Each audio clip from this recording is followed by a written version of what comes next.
नमस्कार। और आज की इस लेक्चर में हम देखने वाले हैं अपनी आरओ और एआरओ वैकेंसी के बारे में, उसकी नोटिफिकेशन के बारे में। इसमें हम सारी चीज़ें डिस्कस करेंगे, जैसे कि एलिजिबिलिटी क्या है, कौन सी कंप्यूटर डिग्री मायने रखती है, कौन सी वैलिड नहीं है, ये सब कुछ हम समझेंगे। एज रिलैक्सेशन और कितनी फ़ीस लग रही है और नया एक क्या चेंज आया है वो भी हम यहाँ पर समझने वाले हैं। लेक्चर को शुरू करूँ इसके पहले दो चीज़ समझ लीजिए। देखिए, यहाँ पर दो तरीके की नोटिफिकेशन इंटरनेट पे चल रही हैं। एक आपकी जो लोक सेवा आयोग ने नोटिफिकेशन जारी की है, पूरा आपका इसमें देखिए कई पेज की ये नोटिफिकेशन है। इसमें कई पेज में भी देखेंगे छोटा छोटा कई सारी डिटेल्स आपको दी हुई हैं। एक तो ये नोटिफिकेशन है, दूसरी ये देखिए एक छोटी सी नोटिफिकेशन, छोटे साइज़ में भी नोटिफिकेशन आपको दी गई है, जिसे संक्षिप्त विज्ञापन कहा जाता है। ये दो तरीके की नोटिफिकेशन है। तो हमने क्या किया, हमने ये जो आपकी बड़ी वाली नोटिफिकेशन थी इसको अच्छे से थॉरोली पढ़ा है और इसमें जो जो पॉइंट आपको पता होने चाहिए उसको हमने मार्क कर लिया है येलो कलर में, और इसी को सब हम डिस्कस करेंगे ताकि आप आसानी से पूरी नोटिफिकेशन का इम्पॉर्टेंट चीज़ समझ पाएँ।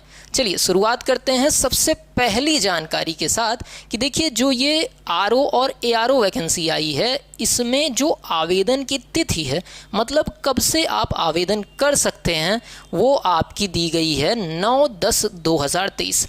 9/10/2023 से इस दोनों पदों के लिए आवेदन किया जाना शुरू हो चुका है। मतलब अभी की डेट में आवेदन आप कर सकते हैं।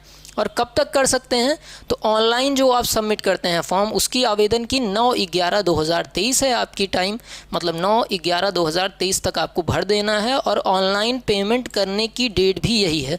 मतलब एग्जैक्ट आपके पास 1 महीने का टाइम है आराम से समझ के इस फॉर्म को भरने के लिए। लेकिन इसे 1 महीना ना मान के 20 ही दिन मानिए, क्योंकि आखिरी के समय में अगर आप पहुंचेंगे तो साइट बिजी हो जाएगी और फिर आप परेशान होंगे। उस परेशानी से बचने के लिए जल्दी से जल्दी इस फॉर्म को सबमिट कर दीजिएगा।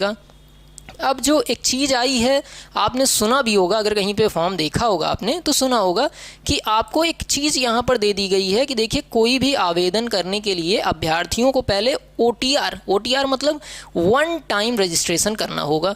ओटीआर रजिस्ट्रेशन जब बच्चा कर देगा उसके बाद ही ऑनलाइन सबमिट कर पाएगा फॉर्म को। तो सर ये ओटीआर क्या होता है? ओटीआर आपका वन टाइम रजिस्ट्रेशन है। ये नंबर आपके पास होने का मतलब है कि आपने अपनी सारी जानकारी आयोग को दे दी, भैया मैं ये हूँ, यहाँ से हूँ, ये पढ़ाई किया हूँ, इतनी मेरी एलिजिबिलिटी है, ये चीज़ मेरे साथ पढ़ाई के रूप में हुई है। ये सब जानकारी जब आप साइट पे अपलोड कर देते हो तो साइट कहता है अच्छा ये आपकी पहचान है, तो लो आपको ये नंबर मैं देता हूँ। वही आपका वन टाइम रजिस्ट्रेशन होता है।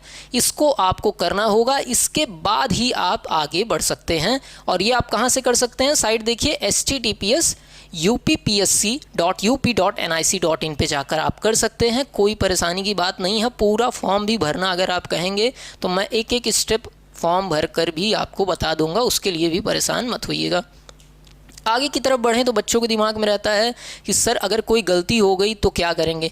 तो फॉर्म में, अगर ओटीआर फॉर्म में देखिए यहाँ पर कहा गया है कि अगर आप कोई गलती कर देते हैं तो केवल एक बार आप संशोधन इसमें कर सकते हैं। यहाँ पर उसने खुद कहा है, साइट ने जो नोटिफिकेशन आई है उसमें कहा गया है कि ओटीआर में आप कोई गलती कर देते हो तो एक मौका आपको देंगे कि आप अपनी गलती को सुधार सकें, लेकिन उसके बाद गलती सुधारने का कोई भी मौका नहीं रहेगा। अगर बात करें आवेदन शुल्क की, कितने रुपए का ये फॉर्म है, तो देखिए जो आपका जनरल कैटेगरी है या अनारक्षित वर्ग कह सकते हैं, उनके लिए 125 रुपये का ये फॉर्म पड़ेगा टोटल। अगर आप अनुसूचित जाति, अनुसूचित जनजाति में आते हैं तो आपका 65 रुपये पड़ेगा। दिव्यांगजन, डिसेबल पर्सन अगर आप हैं तो 25 रुपये, और अगर भूतपूर्व सैनिक की कैटेगरी आती है तो आपको 65 रुपये का फॉर्म पड़ेगा ये भरने के लिए। ठीक, तो ये दो की पॉइंट हो गए जो अभी यहाँ पर मेन हमें दिख रहे हैं। इसके बाद बढ़ते हैं रिक्त पदों की संख्या, मतलब कितनी रिक्तियाँ यहाँ पर आई हैं, कितनी वैकेंसीज आई हैं। तो यहाँ पर देखिए विभाग का नाम है, पद का नाम है और पदों की संख्या है। और इसमें सबसे ज़्यादा पद जो 322 पद आए हैं समीक्षा अधिकारी के, वो उत्तर प्रदेश सचिवालय में आए हैं। सीधे सचिवालय में ये नौकरी 322 पदों की निकली है। इसके अलावा लोक सेवा आयोग में देखें तो 9, राजस्व परिषद में देखें तो 3, और सचिवालय में देखें तो आपका 40 जो है पद निकले हुए हैं। इसके अलावा राजस्व परिषद में देखिए ये सहायक समीक्षा अधिकारी के नीचे भर्तियां हैं, ऊपर समीक्षा अधिकारी और नीचे सहायक समीक्षा अधिकारी की जो भर्तियां देख रहे होंगे आप, ये टोटल भर्ती है। और टोटल कितनी रिक्ति आई हैं? 411 पद के लिए भर्ती आई है, जो ज़रूरत के हिसाब से बढ़ाई भी जा सकती है, ऐसा लिखा गया था। तो ये आपको देखिए ये घट बढ़ सकती हैं। यहाँ पर देखिए इस प्रकार की देखिए आवश्यकता अनुसार रिक्तियों की संख्या घट बढ़ सकती हैं, लेकिन अभी के लिए कितनी है? 411 वैकेंसी आपके हाथ में आ चुकी है। इसके लिए आपको तैयारी करनी है। अगर ऊपर की तरफ जाएं तो यहाँ पर कोई इंपॉर्टेंट पॉइंट हमने मेंशन नहीं किया है। हाँ, शैक्षिक अर्हता मतलब जो आपकी एलिजिबिलिटी है, एजुकेशनल एलिजिबिलिटी, वो किस तरीके की होनी चाहिए। तो इसे मोटी मोटा मैं समझा दे रहा हूँ। देखिए 2 पद निकले हैं, एक आरओ और एक एआरओ। अगर आप आरओ के लिए भर रहे हैं, समझिएगा ध्यान से, तो आपको ग्रेजुएट होना चाहिए। आप बीए, बीएससी, बीकॉम, कोई आप बीटेक की डिग्री ले सकते हैं, बीएससी कंप्यूटर साइंस हो सकती है। ये सारी डिग्रियों के साथ आप कौन सा फॉर्म भरेंगे? आरओ का फॉर्म भरेंगे। लेकिन अगर किसी बच्चे को एआरओ करना हो तो एआरओ के लिए देखिए सहायक समीक्षा अधिकारी के लिए कहा है पहले तो आप ग्रेजुएट होने चाहिए।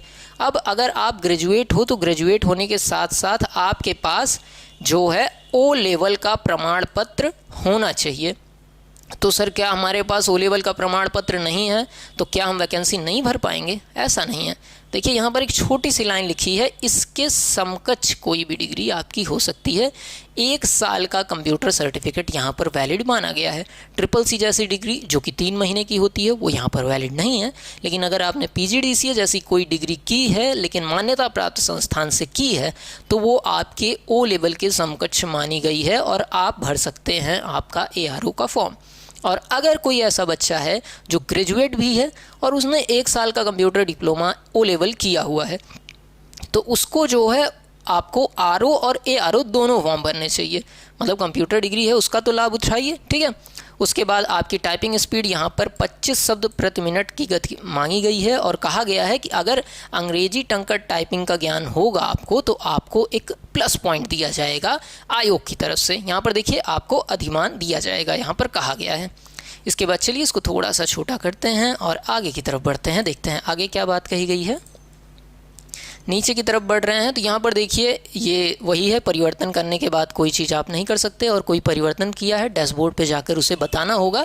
ये जो प्रैक्टिकल मतलब जो चीज़ फॉर्म भरने वाली है ये हम करके बताएंगे, आप उसके लिए बिल्कुल भी परेशान मत होइएगा।